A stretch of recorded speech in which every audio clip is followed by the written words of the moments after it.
Traveling to Consciousness, exploring spiritual journeys to find answers in uncertainty.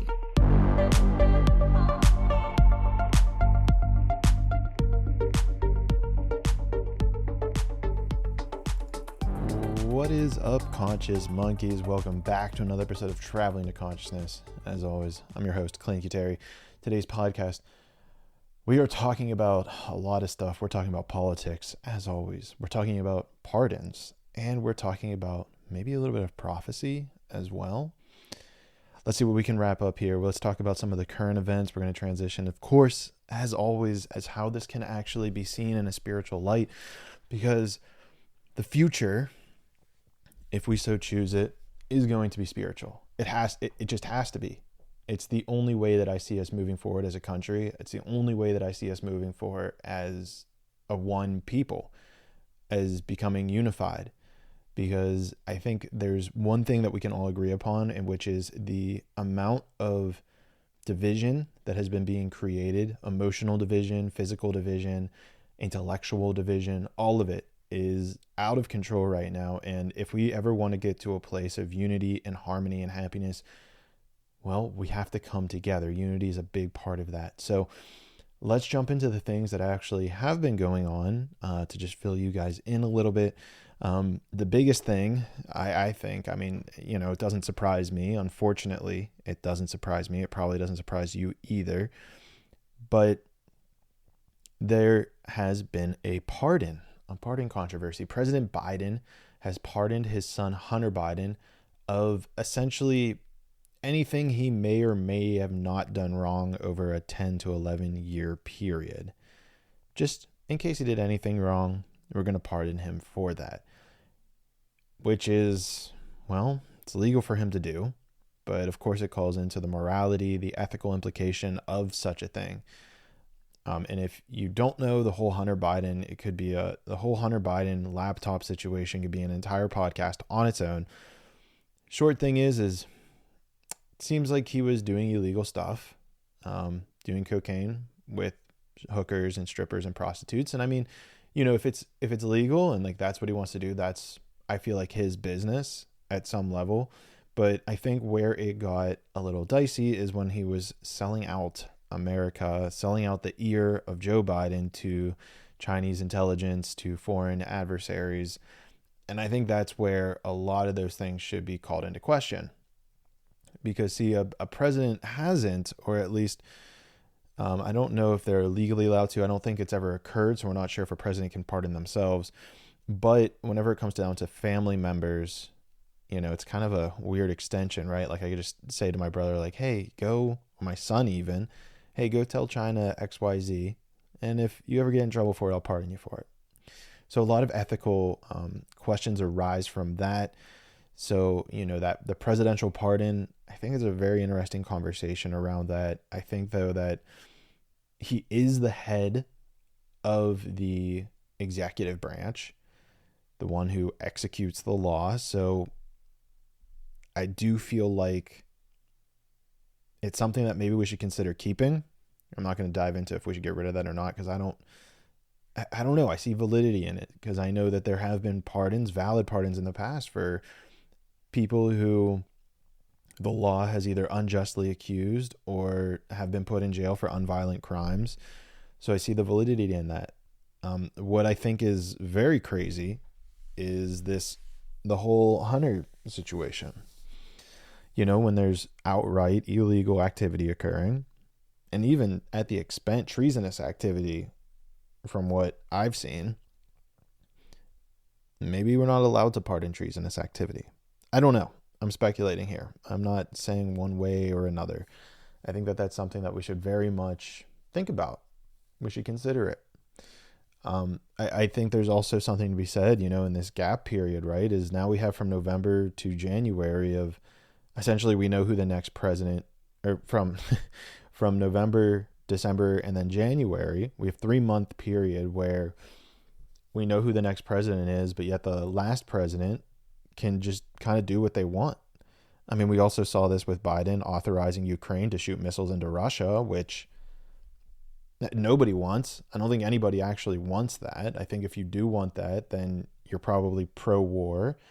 You're probably pro-military industrial complex, which I think I think it's absolutely atrocious. I think it's pure evil to monetize the killing of innocent people. So like, you're allowed to be okay with that, but I think that that's just pure evil in the most literal sense. So to see these actions in this 3-month period, I think it's something that we should consider. Do we put a temporary hold on powers of the president? I mean, that opens up a whole nother rabbit hole though of, well, what if, who's going to be the acting commander in chief then if we put a pause on that? Like the world still moves for those 3 months. Maybe we need to swear. Maybe another question is maybe we need to swear in the new president earlier and not wait 3 months for that whole process to carry out.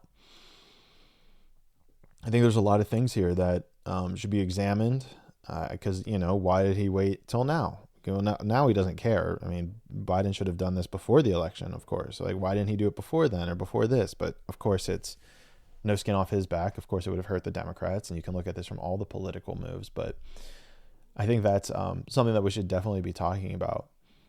And I think then as this transitions over into Trump is like, does this set a precedent for him?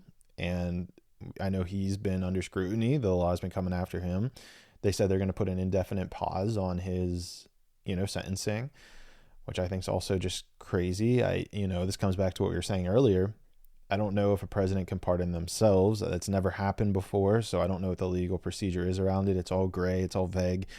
But, I don't know. I just, it lines up for people to be like, well, Joe pardoned his son, so it should be okay if he pardons himself. I'm just foreshadowing the conversation. Hopefully it doesn't have to come, but something we could always keep our eye open for. But something also that Trump did this week, which I actually found kind of funny. I did find this kind of funny, but then I actually took it seriously and really thought about it.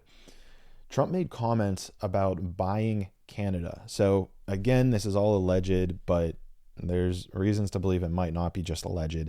So I think he said it as a joke. It sounds like he said it as a joke so let's take a step back. If you don't know, Trump is telling Trudeau, the Prime Minister of Canada, and he's also talking to the Mexican president, saying, hey, you guys have been taking advantage of us for far too long. I'm going to implement tariffs where everything that we buy from you guys are going to have to pay us extra so that we can have benefit from it. Because right now you guys are basically just sucking the lifeblood out of America, and we need to be on even grounds. Like, it's not fair to the American people.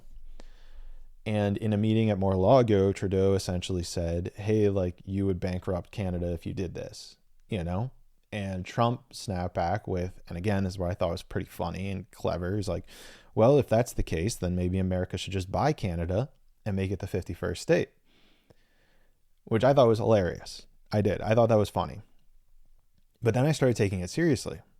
And something that made me take it seriously is Trump posted an AI-generated image on his Instagram of him holding the Canadian flag on a mountaintop and then commented, "Oh, Canada." Now, maybe it's just a joke. Maybe he thought it was funny. But I thought about it from a spiritual aspect as well, thinking about, what does that mean? What does that mean for the world? And I thought about it. And it seems to me that if we ever want to get to a place of unity, at some level, we all need to come together. And I think it's very fascinating, the idea of being united in the name of United States of America, is that maybe at some level that's what we need to do. Merge all the world governments. And I think the fear there, which it's coming up in me, so maybe it's coming up in you, is the idea of how the one world government has played out or has been being articulated in terms of Davos, the WEF, how they're out there plotting, if you will. You can look up the insidious remarks that have been made. The most famous one being, "You'll own nothing and be happy." Do we need, like, and I don't want to think of it almost as like a one world government, but almost like a a way to bring it together so that we can just create more unity. And because there's something about the border wall, and I'm thinking all of this out loud, right? So none of this is like my official hard orange stance. I'm just thinking about it out loud. So because with the border wall, right, is we're creating division, right? The separation. It's Mexicans, it's Canadians, it's Americans, it's Russians, Ukrainians, right? There's just inherent built-in division there. So at some level, we do need to come together. We need to unify. Does that look like America buying Canada? Does it look like America buying China? I mean, they take all of our stuff. We essentially send them all of our money anyhow. Why don't we just engulf them in America? Now, the important thing is who's our leaders? When we're looking at the one world government model that's been presented before, it's all unelected leaders. We're talking about the heads of like the secret intelligence organizations. We're talking about the banks, the private banks. We're talking about many other people who are not elected leaders. So do we want to find a way towards, does it make sense? Does the antithesis of a one world government somehow make sense if the person in charge is elected? If all of the people in charge are elected? Because that's a huge issue that we have right now in America, right? And I'm not saying that the American model is perfect for the entire world. I want to be very clear about that. I think there are issues within our current system that need to be fixed before we even make that transition. But big picture, let's say we fix all the things internally within America. Do we want to make that transition and say, well, we're producing a ton. We have the hardest workers, I think the hardest workers in the world. There are very hard workers out there. So I don't want to disparage anyone, but we have very hard workers in America. We have very intelligent people in America. So is that a part of the future of the world to become unified? I just propose it as a question. That's my prophecy, if you will. But I think it's interesting. And I think, touching on this division, I think we were seeing a lot of people in Congress seem to be wanting to bridge that gap. It sounds like there are intentions of typical, let's say, left-leaning people who want to come a bit more right people who want to go a bit more left. And I think that's beautiful to see. I think we need all heads at the table. We need to have an open and honest conversation about the direction in which we want to take our country. But the most important thing, right, is honest, open, and being able to hear each other. Because I'm not convinced right now that we are in a place to fully be able to do that. I hope we are. Because we need that unity. We need the understanding. We need the cooperation of all of our elected leaders so that we, the people, we at the bottom can get together, can say, yeah, this makes sense. We agree on this, X, Y, Z. So I hope that we're able to make that transition at some point, right? And I hope that's the point of the American Congress Party. That's why I joined this party. That's why I decided to run for office, because we need that unifying party. I know people, so I hope that at least maybe that has a place, the American Congress Party has a place in that conversation of unity, of bringing the world together. Because right now in our current leadership, there is no justice for the elite, the common men, the common people, you and I. We keep getting hurt by the events that occur. We keep getting pushed down. We keep getting shown that there's a different rule of law for the ruling class and not for you and me. So we do need spiritual leaders, which I think is very important, especially in politics. Because I think there's a lot of programming that spiritual people should not be in politics, because politics is dirty and gross and for lower vibrational people. Well, if the people running our world are lower vibration, then that's going to keep our world at a lower vibration. So the only logical conclusion is we need higher vibrational people, more enlightened people, people who want to see the world a better place, who care about the future and the future generations that are going to inherit the planet after we're gone. It's a big task. Don't get me wrong. It's a huge task. But we have to do that. We have to take care of that. We have to move in a way that we're able to create that.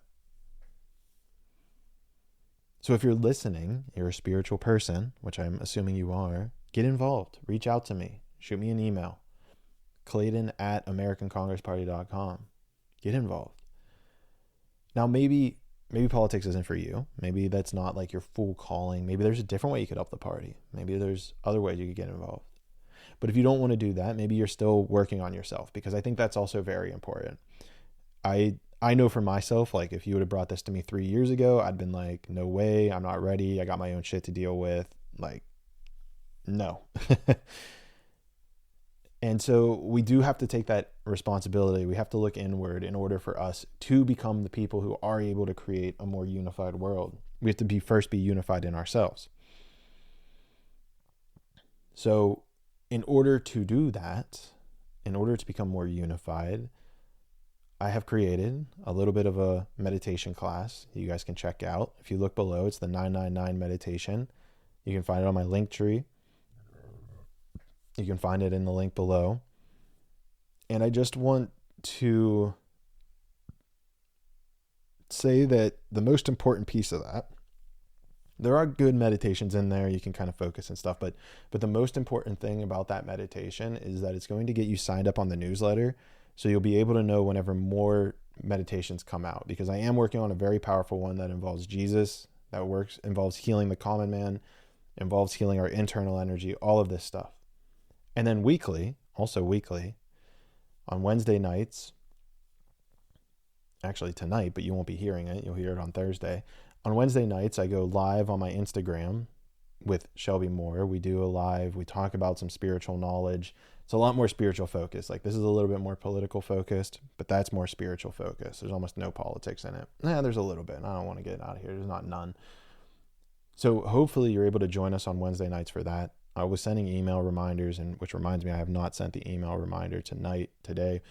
So we're going to do that. I'm losing my train of thought. Yeah. But here's the good news is you can go on my Instagram page and actually go through and look at past weekly lives that have been put out. Very powerful stuff. Highly encourage it. So go check that stuff out. And yeah, I mean, I think, I think that that's how we're going to create world peace. I mean, I don't think that. I guess I feel like I know that that's the only way to create world peace, right? Have a spiritual revolution, start it off internally within yourself, have the cascading effect where that'll take over politics, and then unify the world. I mean, it's high level, it's short, sweet, but I think that's the way that it's going to have to happen. And what I'd offer to you is, if any of this sounds good to you, please share it. Please tell your friends, tell your family. Let them know that there is a political party out there. There's a podcast out there that's talking about the intersection of spirituality and politics. And many people will be confused by that. Many people will be very confused by that because it doesn't make sense. We need to make it make sense. That needs to be something that, like, oh yeah, if you're spiritual, you should be in politics. You think about the world in a different way. You see how we need to be able to provide. We need to come together. We need to reach across the aisle. We have to be aware of the other people. You should be in politics. That's like what you're destined for. Yeah. But right now it's not that. Right now it's keep working on yourself, sell a meditation course, talk about chakras. And again, those are important, but it's not everything. It's not what's going to fully achieve world peace. And I think a lot of groundwork has been done by spiritual leaders. Don't get me wrong. But I think the spot where we're moving into, whether it's the age of Aquarius, whether it was my divine time to be born, your divine time to be born, the time now is for these spiritual people to make their way into politics. You know the amazing people that I've had on my show. So maybe that's something you could also do, is reach out to them. Say, hey, get on Clayton's show. You were on Clayton's show. You got to get into politics. You'd be a great leader. I'm already leading you spiritually. Lead me in the physical too. Because in spirituality, we tend to think that we need to abandon this 3D world, the physical world. And I get why people think that. I do. I understand it. But we have to realize that it's all connected. The physical, the etheric, everything. I mean, that's what quantum's showing us, is that there's even, spiritually, you can look in Hindu texts about this, but spiritually, there's a world that's creating this world, and science is starting to prove it. There's the holographic theory that is starting to emerge, where they've scientifically shown that the quantum is basically projecting up and creating our reality as a light field. And what that means is that this reality is propagated upwards as well, creating a light field above us in a higher dimension, a higher frequency. So it's all starting to come together. We're starting to understand it from a science perspective. We're starting to we've, I guess, apparently always understood it from a religious or philosophical perspective, if you've studied those religions, the Eastern religions. And so I really think that it's important for us to make that gap, to bridge that gap, to become unified. Not only just in the physical layer, but in our psychological, our mental layers as well.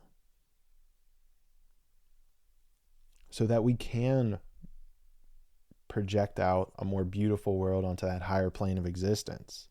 So that we can be more unified.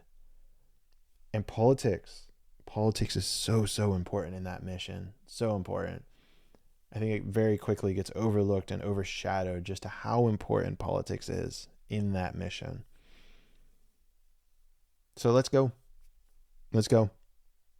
It's time. No more sitting on the sidelines. You can keep doing the inner work as you get involved. It's very doable. One doesn't go without the other. I still have to work on myself, become better. You still have to work on yourself to become better.